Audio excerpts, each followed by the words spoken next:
E aí, pessoal, espero que todos estejam bem, né? E aí, vamos começar a nossa nova aula, novo conteúdo, né? Uma temática que consta lá na nossa ementa, consta no nosso cronograma, certo? Nossa sequência de conteúdos. E a aula é sobre proteínas, tá? Primariamente eu trago aí para vocês o conceito do que é uma proteína. Então aí ó, o conceito diz que são macromoléculas orgânicas. Então se é macro, estrutura muito grande, né? Se a gente for comparar com as demais moléculas que a gente já estudou. Então macromoléculas orgânicas, né? Orgânica porque tem carbono na sua constituição química e que tem alto peso molecular. É bem pesado também em relação às outras biomoléculas que a gente já estudou, tá? Então, constituídas por unidades ou monômeros que são denominados de aminoácidos, tá? Então, a proteína ela é formada por aminoácidos. Então, a unificação, a união de vários aminoácidos, certo? Vai formar o que a gente tem, que é a estrutura macro, né? A biomolécula chamada proteína, tá bom? Então, os aminoácidos estão ligados entre si por uma ligação chamada de ligação peptídica. Lembra que as ligações que acontecem entre as biomoléculas, elas recebem nomes bem específicos, bem próximo do tipo da biomolécula que a gente está trabalhando. Então, se são ligações, por exemplo, entre carboidratos, a gente tem as ligações glicosídicas, né? É, as ligações entre os lipídios, elas são chamadas de ligações, né, éster. Acho que vocês devem se lembrar. Ligações éster, tá? Que faz aquela unificação entre o glicerol, né, molécula de álcool, e o ácido graxo, que é, né, uma outra molécula. Então, essa ligação entre as estruturas glicerol e ácido graxo, as ligações que acontecem, né, quimicamente falando, é chamada de ligações éster. E aí a gente tem aqui nas proteínas as ligações peptídicas, tá? Aqui abaixo eu coloquei um exemplo de uma cadeia de polipeptídeo, tá? Então essa cadeia de polipeptídeo, beleza? Daqui a pouco eu vou explicar por que o nome polipeptídeo, tá? Ela é formada, vocês estão vendo aqui, ela é formada pela unificação de vários aminoácidos em si. Então, cada bolinha dessa é um aminoácido. E entre a ligação entre um aminoácido e outro, eu tenho uma ligação peptídica, tá? Então, os aminoácidos ligados entre si vão dar conformação, né, estruturação para a formação de uma proteína, tá bom?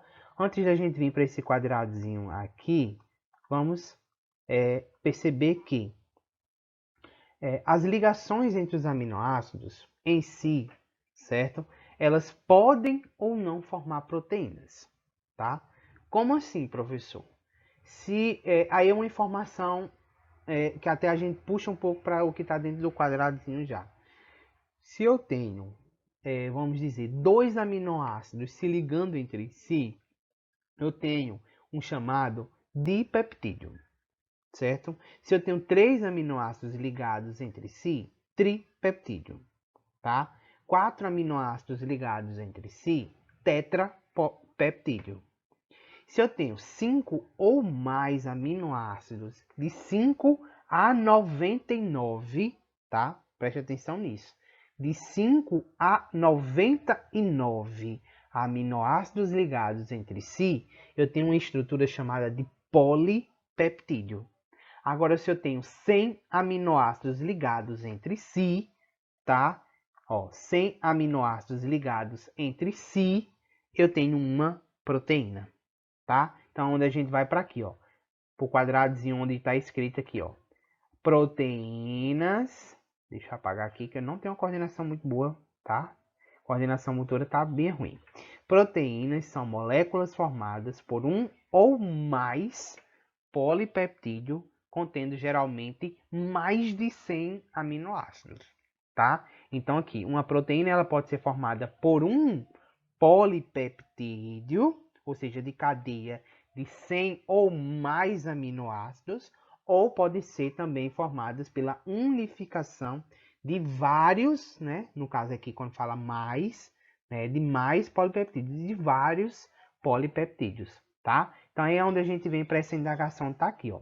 Toda proteína é um polipeptídeo, mas nem todo polipeptídeo vai virar uma proteína. ou seja, é uma proteína. Isso aqui é evidente, né? Se para mim ter uma proteína, ele tem que formar primeiramente um polipeptídeo, então toda proteína é um polipeptídeo. Mas eu não posso falar o inverso, que um polipeptídeo é uma proteína. Porque para ser considerada uma proteína, eu tenho que ter 100 ou mais aminoácidos ligados. E aí um polipeptídeo vai aí até 99 aminoácidos ligados entre si. Então não é considerada uma proteína, tá bom? Então toda proteína é um polipeptídeo, mas nem todo polipeptídeo, tá? Forma uma proteína, beleza? Raras algumas exceções aí que vão formar algumas proteínas de forma mais simplificada e que são proteínas já descobertas recentemente e que, feita uma análise química, né, da cadeia dessas biomoléculas, foi constatado que não são formadas por 100, certo? Mas são raras exceções, certo? No geral, é o que a gente tem aí. Passando para os próximos slides, aí a gente vai entender, tá, uma proteína é formada por vários aminoácidos, mas o que é um aminoácido? Quimicamente falando. Então, o próprio nome, pessoal, ele já traz uma ideia do que vai ser um aminoácido. Nada mais antes da gente adiantar, né? São partes formadoras das proteínas. Então, se alguém perguntar, o que é um aminoácido? Unidade básica de formação de uma proteína. Ou seja, uma proteína ela só vai ser formada por uma unidade básica que são os aminoácidos. Se não acontecerem ligações entre aminoácidos, eu não tenho formação proteica, tá? Então, o que é um aminoácido quimicamente falando? Nada aqui eu coloquei para vocês, né, um exemplo de um aminoácido, tá? Aonde todos vão ter essa conformação química, tá? O diferencial só vai estar aqui nesse Rzinho que eu vou explicar daqui a pouco para vocês. O que vai mudar de um aminoácido para outro, tá? Então, o aminoácido, na sua cadeia química, ele tem um agrupamento chamado de aminoácido. Agrupamento químico, certo? Entre nitrogênio ligado a um carbono, tá? Esse grupo funcional, orgânico, agrupamento amino, tá? E do outro lado da extremidade do carbono, eu também vou ter um outro tipo de agrupamento orgânico chamado de ácido carboxílico, tá? Tá aqui, ó, ácido carboxílico, que tem a sua caracterização aí pelo dupla O, né, OH em um carbono. Ou seja, se a gente for analisar e desmembrar isso aqui ainda, a gente vai perceber que é um carbono que ele tem uma ligação ao mesmo tempo com uma caracterização de uma molécula de cetona junto com uma molécula de álcool, certo? É um cetona e um álcool juntos, né? Forma-se um ácido carboxílico. Para quem ainda não pagou química, não se desespere, vocês ainda vão ver isso aqui, tá bom? Mas só a nível de conhecimento é bom a gente entender. O aminoácido ele é formado pelo agrupamento amino mais ácido carboxílico. Então, amino e ácido, aminoácido, tá? E o que é que difere, por exemplo, os aminoácidos entre si? Exatamente aonde está esse Rzinho aqui, pessoal, tá? Esse Rzinho aqui, ele significa isso aqui, ó, radical, tá? Então, para cada aminoácido, eu vou ter um radical específico que vai dar caracterização à sua constituição, tá? Então, varia nos diferentes aminoácidos e vai ser o que vai caracterizar eles. Então, exemplo, tenho aqui, ó, agrupamento, exemplos de aminoácido. Eu tenho aqui o agrupamento, ó, amino, não é? Ó, agrupamento amino e um agrupamento, ó, agrupamento ácido carboxílico. Agrupamento amino, agrupamento ácido carboxílico. E o que é que difere entre os dois, professor? Ó, esse aminoácido ele tem um radical hidrogênio, enquanto esse outro radical aqui desse outro aminoácido é um metano, né? Então, esse aminoácido aqui, que tem esse radical H, vai formar o aminoácido chamado glicina. Enquanto esse agrupamento, esse outro aminoácido aqui, desculpa, esse outro aminoácido que tem um agrupamento de radical metano, vai formar um aminoácido chamado alanina, certo? Então, a estrutura de um aminoácido é formada pelo que, professor? Quimicamente falando, agrupamento amino mais agrupamento ácido carboxílico mais radical característico, ok? Então, aqui falando um pouco sobre as ligações peptídicas, tá? Então, a ligação peptídica, a gente viu anteriormente, né? São as ligações que vão acontecer entre um aminoácido e o outro para eles se unificarem, tá? Então, a gente já conheceu a estrutura de um aminoácido. Então, basicamente, olha o que é que a gente vê. Agrupamento amino, agrupamento ácido carboxílico. É assim? Como é que acontece, então, professor, a ligação entre os aminoácidos em si? O agrupamento ácido carboxílico de um aminoácido vai se ligar ao hidrogênio, no caso aqui, né? Não é totalmente, mas o agrupamento OH, no caso aqui específico do álcool, né? Característico do agrupamento álcool, o OH do agrupamento ácido carboxílico vai se ligar à hidroxila aqui, né? Do amino, certo? Do radical amino. Então eu tenho aqui, ó, OH mais H, né? Eu vou formar o quê? 2 hidrogênio mais um oxigênio. Vou formar o que a gente conhece como H2O, água, né? Então, esses camaradas aqui, acontece uma afinidade eletroquímica entre eles, agrupamento hidroxila do amino, do agrupamento amino, e uma afinidade eletroquímica entre o agrupamento álcool do ácido carboxílico, vai liberar uma molécula de água e vai formar uma ponte, tá? Vai ser formada uma ponte, vocês estão vendo aqui, eu vou até circular para vocês verem, né, que aqui está sendo esquematizada a ligação química, mas vai formar essa pontezinha aqui, ó, e que ela é chamada de ligação peptídica, tá? Ligação peptídica. E toda vez que um aminoácido se liga a outro aminoácido, ele desidrata, né? Ele perde uma molécula de água química, que a gente chama até de água virtual, tá? Ou água inerte, certo? Porque a gente não consegue perceber essa água no visível, beleza? O mais legal é chamar de água virtual, tá? Porque é uma coisa que não dá para se visualizar, tá? Um conceito mais concreto para essa desidratação, né, de reações químicas entre as moléculas, as biomoléculas no geral, tá? Então eu tenho aqui aminoácido mais água que vai ser formado, né, nessa reação. Então nesse caso, se a gente for analisar, a gente tem aqui, ó, uma glicina, desculpa, tá? Ó, o radical aqui, lembra lá? O radical aqui vai ser o quê? Um hidrogênio, glicina. O agrupamento aqui vai ser quem, ó? Ah, vai ser glicina também, que eu tô vendo aqui um hidrogênio aqui embaixo.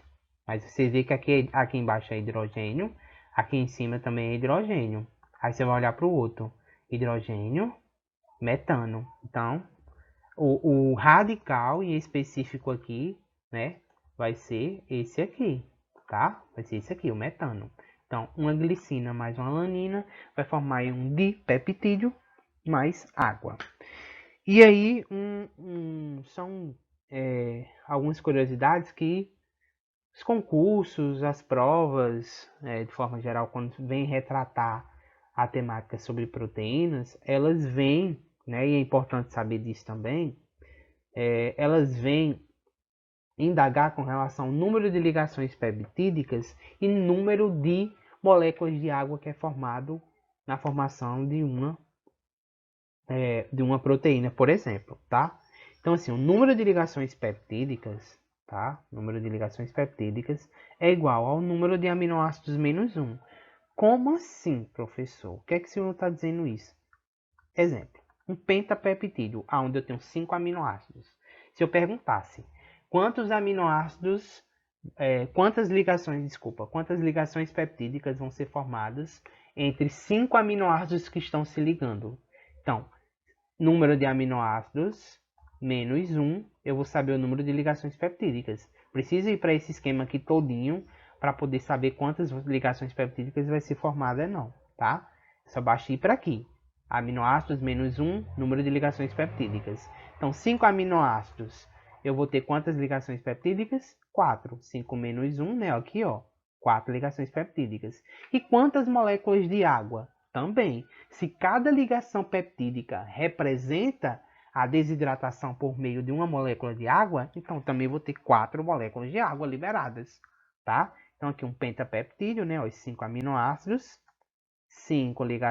4 ligações peptídicas, 4 moléculas de álcool, ok? Pessoal, e quando a gente pensa aqui, ó, com relação agora mais especificamente aos aminoácidos, olha só, existem 20 aminoácidos que constituem as proteínas dos seres vivos, certo? Então, assim, se a gente for pensar, existem vários aminoácidos, tá? Mas existem 20 aminoácidos que vão constituir as proteínas que estão compondo nós, seres vivos, tá? E os aminoácidos eles podem ser classificados em dois grupos, certo? Os aminoácidos chamados aminoácidos essenciais e os aminoácidos naturais. Quem são os aminoácidos essenciais? Eles são no quantitativo de 8, tá? 8 aminoácidos considerados essenciais e são aqueles que não são produzidos pelo homem, ou seja, a gente precisa ingerir esses aminoácidos por meio da alimentação. Então a gente precisa, né, dos 20 que a gente falou aqui em cima, tá?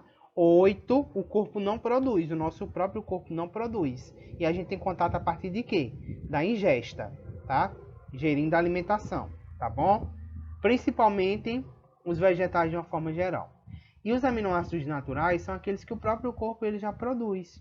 Nosso próprio organismo ele produz a partir do quê? Da transcrição e tradução do nosso material genético, né? Que vai ser o próximo conteúdo da nossa aula, que a gente vai falar sobre transcrição e tradução de DNA e RNA, que por sua vez sintetiza proteínas, sintetiza aminoácidos e por sua vez vai sintetizar as proteínas, tá? Então uma observaçãozinha aqui, ó. Só uma curiosidade também, na verdade, né? O tradicional arroz com feijão, né, com a mistura entre cereais com uma leguminosa, ele vai possuir os 8 aminoácidos que a gente não produz no corpo. São os aminoácidos essenciais. Então, só essa mistura de arroz e feijão, a gente já consegue captar esses aminoácidos que o corpo não produz, tá? Então, existem dois tipos de aminoácidos, os essenciais e os naturais. O nosso corpo, ele é constituído por 20, sendo que 8 são os essenciais que a gente ingere pelo alimento e 12 são naturais que o próprio corpo produz, tá? Aqui eu coloquei para vocês vão ver isso aqui e entender, né, mais especificamente quando a gente estiver falando sobre transcrição, tradução e replicação lá do material genético de DNA e RNA, que é o conteúdo da nossa próxima aula, tá? Então vocês vão ver que quando forem transcritos, eles vão ser transcritos em bases nitrogenadas, ou seja, em estruturas nucleotídicas, tá? E aí, por exemplo, quando essas estruturas nucleotídicas elas tiverem uma posição de leitura, né, no sentido de transcrição 5' 3', né? Ou seja, por exemplo, vamos dizer que o código genético, o DNA, está sendo lido, para vocês entenderem melhor. Está sendo lido. E aí nessa leitura eles vão ver que vai ter que ser complementado com uma uracila, outra uracila, outra uracila. Eu vou formar um aminoácido que vai ser chamado de fenilalanina, certo?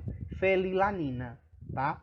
Aí vamos dizer que em outra região daquele mesmo material genético esteja ocorrendo uma leitura também. Mas a leitura vai ser uma interação entre uma uracila, por exemplo, sei lá, uma adenina e uma guanina, certo? Aonde é que eu vou ter? UGA. UGA. Aí a gente procura aqui, ó, UGA, que coincidentemente, nossa, ó, tá aqui, UGA vai ser o códon, um códon de leitura que vai dizer assim, para a leitura que todos os aminoácidos e todas as proteínas já foram produzidas, certo? É um códon chamado de stop. A gente tem esse aqui e esse aqui, ó, vocês estão vendo aí, que são os códons que diz stop para a leitura e tradução de proteína, tá bom? Mas isso aqui vocês vão entender melhor quando a gente estiver falando de material genético. As proteínas agora, a gente falou das estruturas dos aminoácidos, e agora a gente tem que entender um pouco sobre as estruturas da proteína, tá? Então as proteínas, elas têm 4 conformações estruturais. Estrutura primária, secundária, terciária e quaternária. Como é essa estrutura primária? A estrutura primária de uma proteína é classificada pela estrutura linear dos próprios aminoácidos. Ou seja, eu estou vendo aqui os aminoácidos ligados um com o outro de forma linear, né? Visivelmente, um aminoácido sendo ligado ou sendo... fugiu aqui a palavra agora para vocês.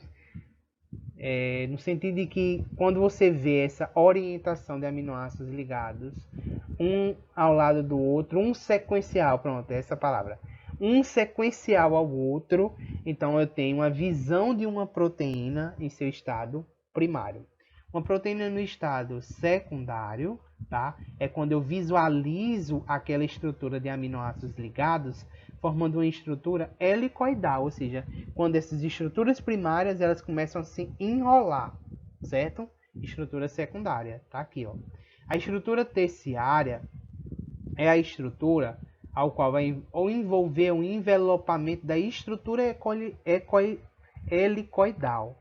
Ou seja, eu tenho a estrutura secundária, ela se dobra ainda mais, ó, vocês percebem que aqui dentro, né, desse parêntese maior, tá? Eu tenho a estrutura secundária. Então a estrutura secundária ela se enrola ainda mais, se retorce, se aperta ainda mais, né, formando aí a estrutura terciária, tá? E a última estrutura quaternária é quando eu tenho a agregação de 2 ou mais cadeias de polipeptídeo, ou seja, 2 polipeptídeos. Então, estou vendo aqui um peptídeo rosadozinho, né? Que aqui ele está misturado, mais rosado.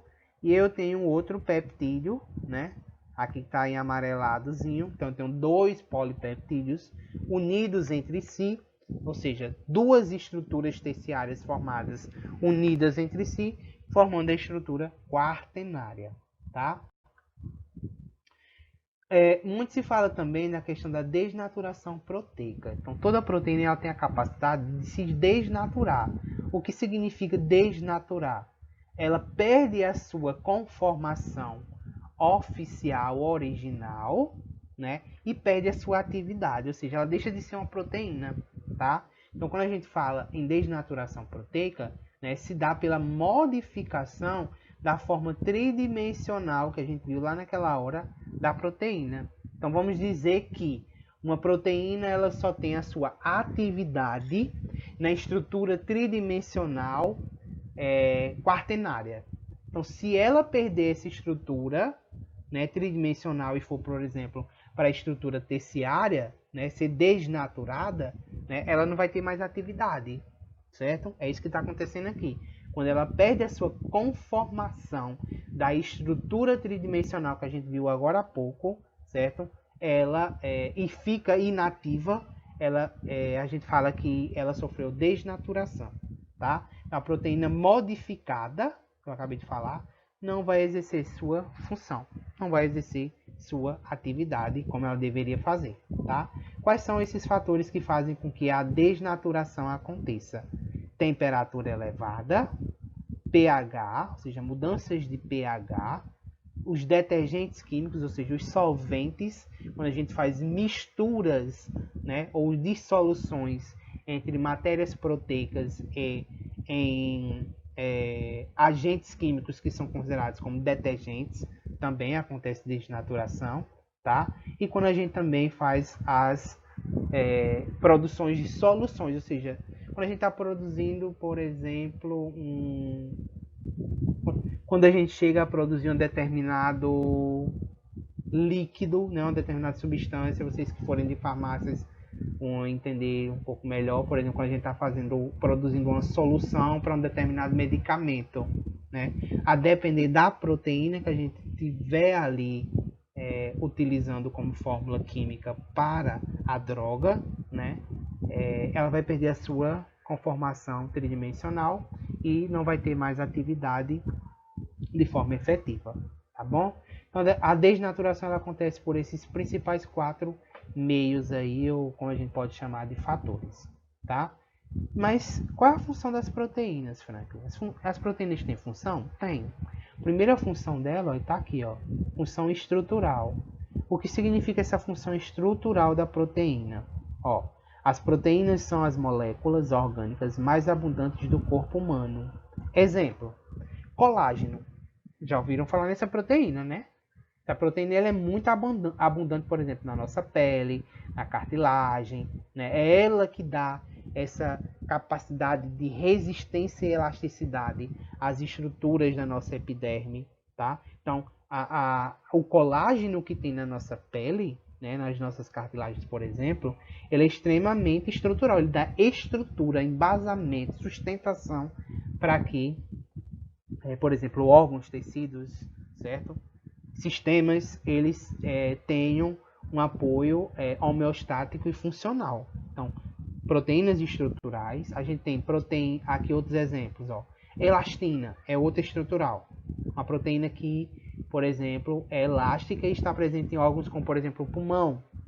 A gente tem essa proteína na nossa musculatura do pulmão, dos vasos sanguíneos, dos nossos ligamentos.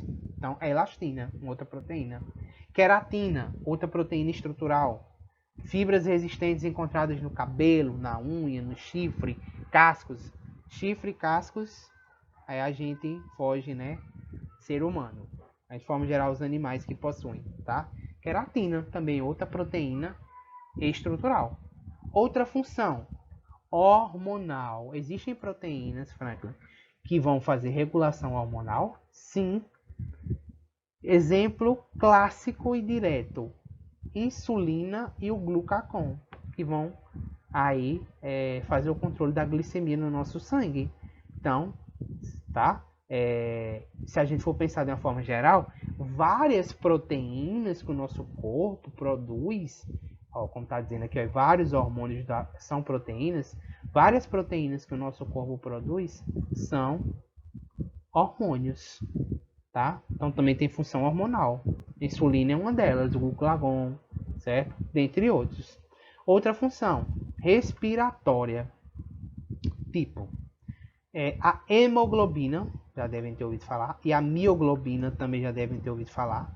São duas proteínas, tá? Que são pigmentos presentes nas hemácias que vão transportar o oxigênio para as células e para que essas células possam, por exemplo, fazer o processo de respiração celular. Então, sem essas proteínas, tá? Hemoglobina e mioglobina, presentes no nosso sangue, a gente, por exemplo, não vai conseguir transportar oxigênio.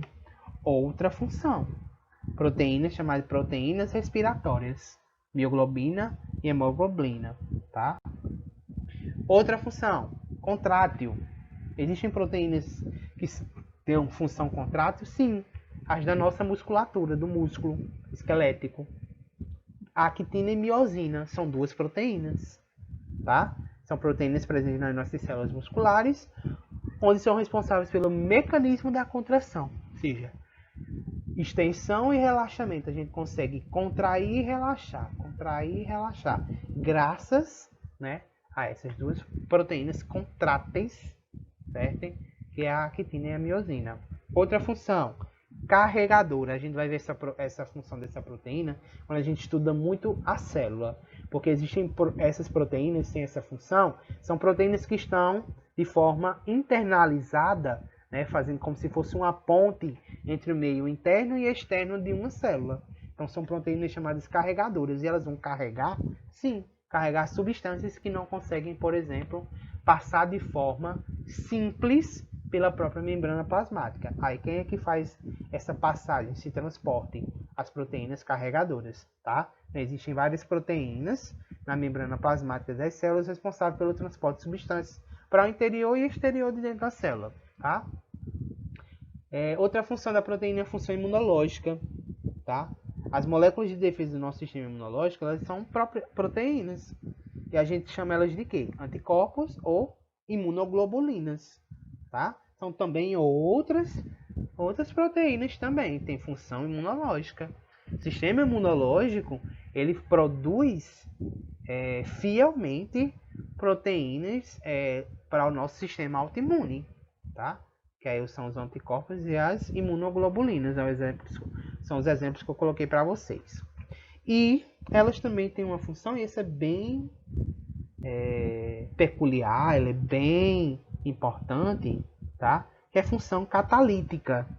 O que é essa função catalítica? Aí a gente entra em um outro termozinho. As enzimas. Acho que vocês também já devem ter ouvido falar nas enzimas também. As enzimas, elas são proteínas, certo?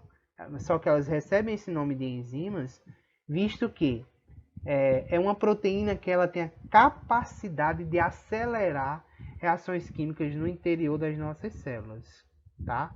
Então essas proteínas que têm capacidade metabólica reativa de acelerar, né, de fazer um aceleramento das reações químicas dentro das células, são chamadas de enzimas. E aí elas têm aí a função catalítica, ou seja, catalisadora de produção, de metabolismo, tá bom? E aí, falando das enzimas, como eu falei para vocês, elas são muito importantes, né? As enzimas, elas são proteínas que atuam como catalisadores biológicos, ou seja, são estruturas que vão fazer o aceleramento de reações químicas. Que é exatamente o que eu coloquei aqui como característica, ó. Aceleram a velocidade das reações químicas. Essa é a função dos catalisadores. Qual é a função, se eu perguntasse, qual é a função de um catalisador? Acelerar a velocidade de reações químicas na célula. Elas não alteram o produto final das reações. Elas não conseguem. Elas só fazem com que as células sejam, com que as substâncias elas sejam metabolizadas de forma mais rápida. Mas ela não vai alterar nenhum produto final da reação. Ela não vai conseguir, por exemplo, modificar a estrutura de uma glicose para uma outra coisa. Não. Certo? Ela não vai, por exemplo, modificar a estrutura de uma, por exemplo, de um outro carboidrato qualquer, certo?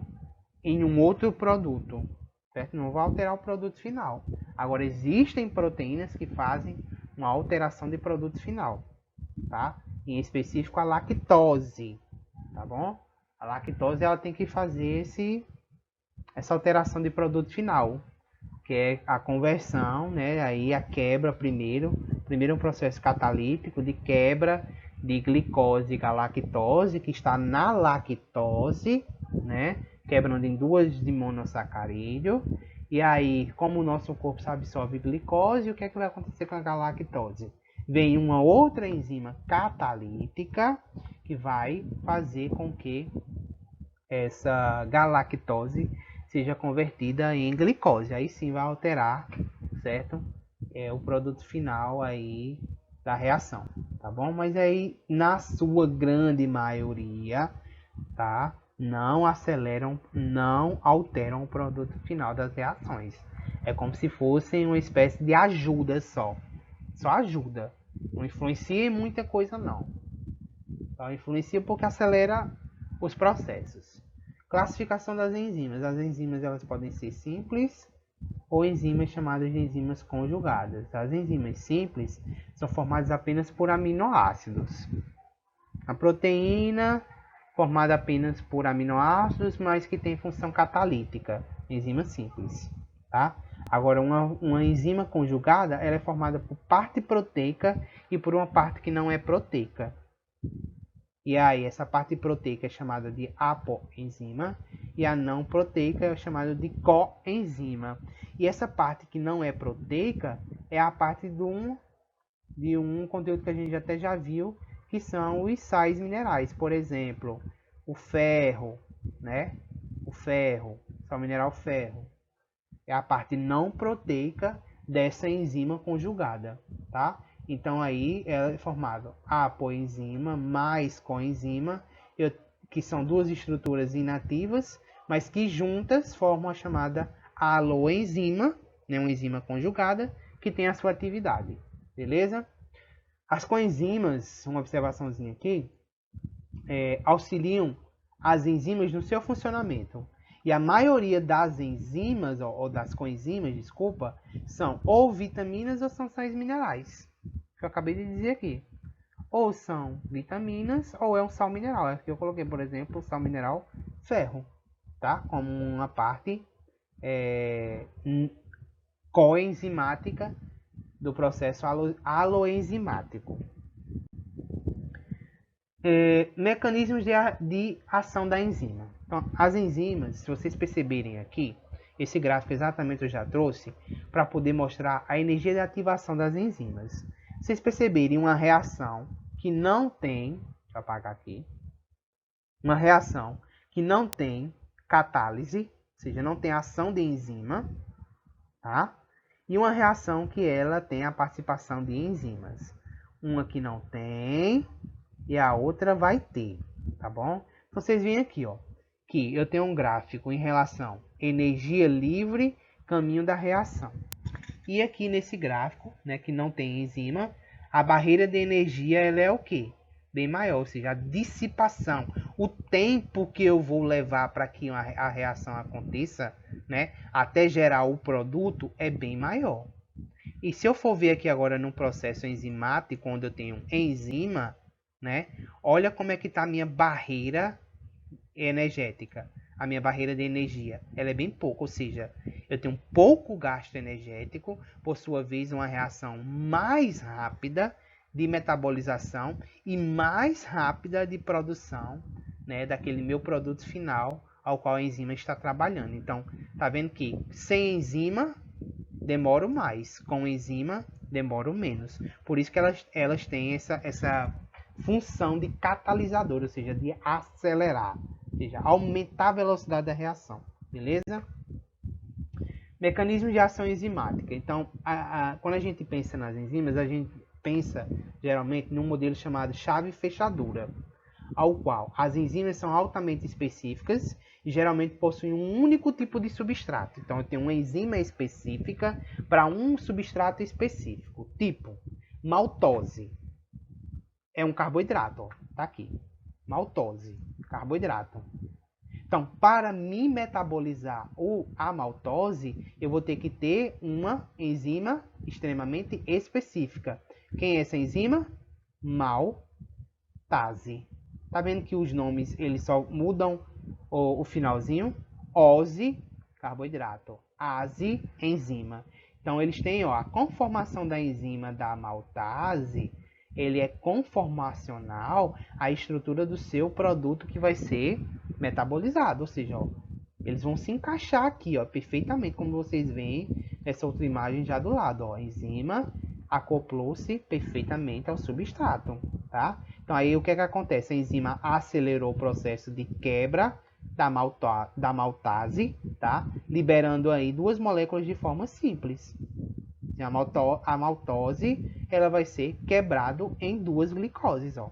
Então, tem um glicose para um lado e glicose para o outro lado. E aí a enzima ela é degenerada? Não, ela vai procurar outro substrato igual, ou seja, de outras maltoses que precisam ser metabolizadas. Beleza? Ok? Quais são os fatores que alteram as reações enzimáticas? Ou seja, existe alguma coisa que possa inibir a atividade enzimática? Lembra que a gente viu lá na desnaturação? Temperatura, pH, substrato, solvente, os detergentes, né? Então, assim, existem três fatores principais que interferem a atividade, né, de reações enzimáticas das enzimas, tá? Então, são eles: temperatura, pH e substrato, são os principais. Como assim? Então, quando a gente pensa como fator temperatura, o fator que a gente vai analisar é a temperatura.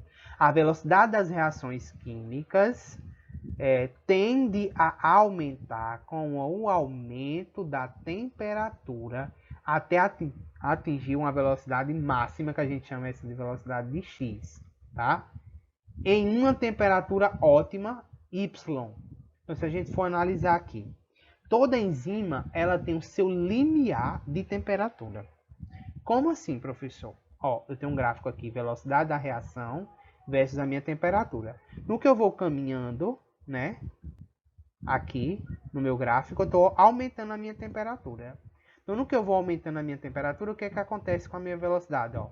A temperatura vai aumentando, a velocidade vai, ó, aumentando também, ó. Temperatura vai aumentando, a velocidade vai aumentando.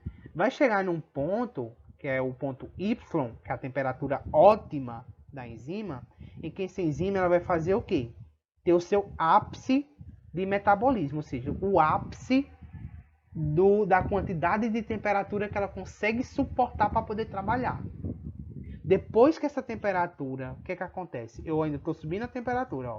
A temperatura está subindo. Vou colocar até aqui de azulzinho para vocês verem, ó. A temperatura está subindo. O que é que acontece com a velocidade da minha enzima?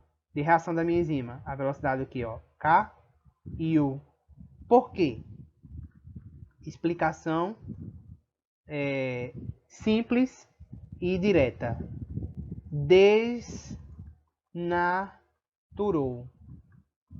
Desnaturou essa enzima. Essa proteína se desnaturou. Já ela não tem mais atividade, ela não trabalha mais. Então, toda enzima, tá? Ela pode ser influenciada pela temperatura. Então, eu estou ali no meu limiar, aquela enzima trabalha no limiar bom. Ela chega no seu ponto ótimo e aí fala assim, desse ponto em diante, se passar mais 1 grau na temperatura, eu perco a minha capacidade de funcionar.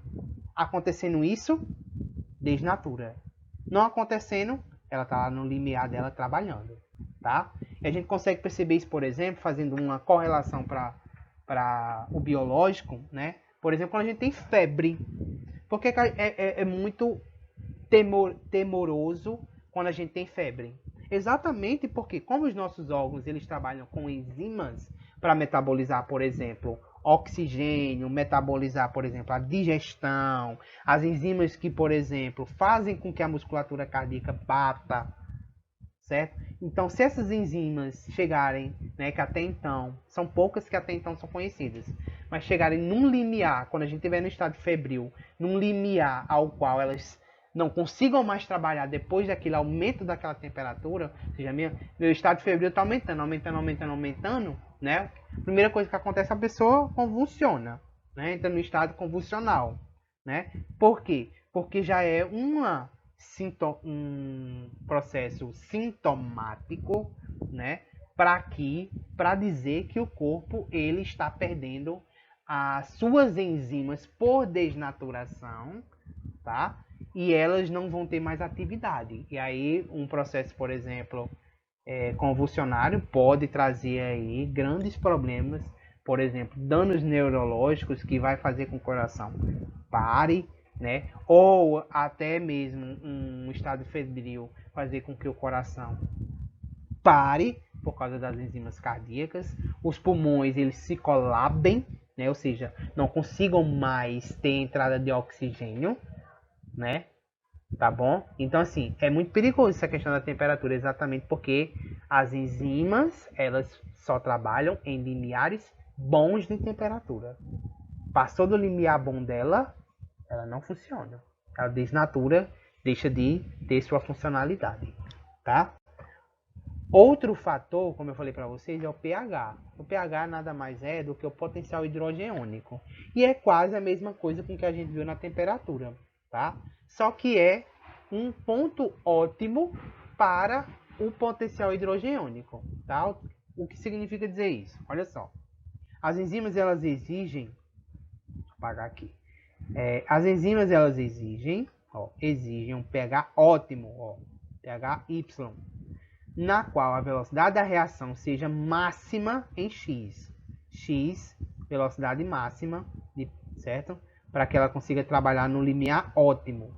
Acima ou abaixo desses pontos, elas diminuem sua atividade até que a reação química não ocorra. Ou seja, aqui ela não tem atividade, aqui ela não tem atividade. Ela tem que ter, certo? O diferencial do pH é esse. Ela só vai ter atividade boa, funcional, em um pH específico. Ou seja, acima ou abaixo do pH Y, ocorre as enzimas não se mantêm ativas mais e por isso ocorre a diminuição da velocidade de reação. Ou seja, exemplo, pepsina. Essa pepsina é uma enzima que tem um pH ideal bom em 2. Aonde é que está essa pepsina, professor? Por exemplo, essa pepsina, pessoal, ela tem um pH ideal 2, né? Como eu falei. Onde é que a gente encontra essa pepsina? Na boca, tá? Eu estou aqui pensando pH, enzima, na boca. Na boca não. Não. Suco gástrico, tá? pH 2 é extremamente ácido, suco gástrico. É a enzima que a gente vai ter no suco gástrico, tá? Essa enzima que a gente vai ter na boca, ela vai ser aí a ptialina, tá? Vai ser a pepsina não. A ptialina é a da boca. O suco gástrico é a que a gente vai encontrar aí a pepsina. Essa enzima que está no nosso suco gástrico, ou seja, para digerir o alimento que a gente, né, coloca para dentro quando a gente faz a alimentação, tá? Então, se essa enzima, por acaso, tiver contato com o pH no meu estômago, sei lá, o pH for 5, ela não vai ter atividade, ela não vai conseguir digerir, ela não vai conseguir metabolizar. Se essa enzima tiver contato com o pH, por exemplo, na boca, né, por acaso essa enzima chegasse na boca, onde o pH da nossa cavidade oral é 7, em torno de 7. Ela ia trabalhar? Não. Certo? Não ia conseguir trabalhar. Certo? Então, assim, outro fator que influencia a reação enzimática é o pH. Mas, nesse caso, as enzimas, para o fator pH, elas só trabalham em um limiar ótimo. Se não for naquele limiar, ou seja, se for abaixo daquilo ou acima daquilo ali, ela não tem atividade. Lá na temperatura, não. Ela vai crescendo a sua atividade, de acordo com a temperatura vai aumentando. Mas quando ela chegar num limiar de temperatura ótimo dela e passar desse limiar, aí sim ela não tem atividade, certo? E o outro fator, como eu falei para vocês, é o substrato. Ou seja, quanto mais substrato, ou seja, reagente, presente no meio, mais produto, aqui falta uma vírgula, no meio, mais produtos estarão sendo formados. Quando todas as enzimas estiverem ligadas aos substratos, obtém-se a velocidade máxima de reação, que a gente chama de X, em uma concentração Y de substratos. Ou seja, a partir do ponto X, a partir desse ponto X, a velocidade ficará constante, mesmo que eu ainda tenha muito substrato a ser quebrado. Ou seja, eu tenho aqui concentração de substrato e velocidade. A enzima está lá.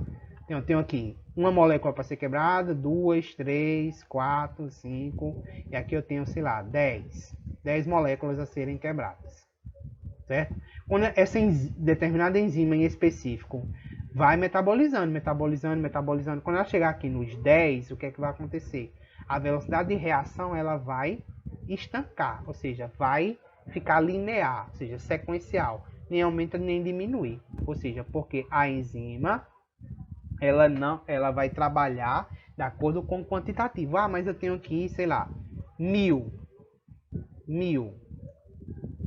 quantidades de substratos a ser metabolizados. A enzima ainda vai continuar constante, tá? Então, outro fator que interfere a reação enzimática, a velocidade dessa reação, é o substrato. Então, se eu tiver muito substrato, a um ponto que a enzima ela não vai conseguir, né, aumentar sua velocidade de reação, ela vai deixar linear. Então, ela vai quebrando. É como se eu estivesse ali trabalhando. Estou fazendo aqui. Acabei um, vou para o outro. Acabei um, vou para o outro. Acabei um, vou para o outro. Acabei outro, vou para o outro. E assim vai. Mas ela está ali constante. Ela não vai cair, certo? A velocidade de reação dela não. Ela vai continuar constante. E por último, para a gente poder finalizar, né, a gente vai falar aí um pouquinho sobre diferenças proteicas e enzimáticas entre as nossas proteínas de defesa do corpo, né, fazendo um paralelo entre vacina e soro. Então, as vacinas, né, elas têm imunização ativa, enquanto os soros elas possuem imunização passiva. O que significa dizer isso? Imunização ativa, ela é uma imunização longo prazo. Ou seja, que eu estou me imunizando, mas não é para ter a cura naquele momento. Estou tomando, por exemplo, a vacina da gripe, é para prevenir, é para casos futuros, certo? Vacinação, imunização ativa, até porque ela vai ativar o sistema imunológico, tá? Enquanto a imunização do soro é passiva, porque ela é momentânea, é na hora. Aí a gente puxa até para as outras características abaixo, ó. Enquanto a vacina ela tem ação preventiva, ou seja, futura, de prevenir, né, profilática, o soro tem característica o quê? Curativa, ou seja, no momento, para curar. Tomei, fui picado por uma cobra, tomei um soro antiofídico, curativa, certo? Vou tomar o soro antiofídico para curar, né, contra lá o veneno da cobra que eu fui picado, escorpião, certo? As vacinas elas são constituídas por antígenos que são os próprios agentes causadores da doença, ou seja, as vacinas elas já advêm do próprio organismo causador da doença, tá? Que pode estar atenuado ou morto. Enquanto os soros eles são constituídos, ou seja, são produzidos a partir de anticorpos que ajudarão o sistema imunológico do organismo a combater um antígeno específico, ou seja, são produzidos a partir de anticorpos de organismos, certo? A combater o antígeno de forma específica, ou seja, um anticorpo que combate o antígeno do veneno da cobra, certo? E por último aqui, né, as vacinas estimulam o nosso sistema imunológico, que eu falei, né, a imunização ativa, porque ela vai ativar o sistema imunológico a produzir células de anticorpos contra aqueles antígenos, ou seja, contra um vírus, uma bactéria, alguma doença que vier a acometer o meu corpo, tá? Enquanto o soro tem ação mais rápida. Exatamente, ó. Quando a gente pensa em mais rápido, é o que? Passiva, imunização, que é momentânea, curativa, momentânea, ação rápida, momentânea, ou seja, para o momento, ok? Então, só fazendo esse paralelo entre as proteínas de defesa, soro e vacina, para a gente poder entender. Principal característica das vacinas: imunização ativa preventiva, soro, imunização passiva, ação curativa, ok? E essas aqui, pessoal, são as minhas referências bibliográficas. Quem tiver dúvida ou não entendeu alguma palavrinha ou algum processo do qual eu expliquei aqui, pode entrar em contato comigo que a gente tira dúvida, certo? E até a próxima aula, se Deus quiser. Tudo de bom. Tchau.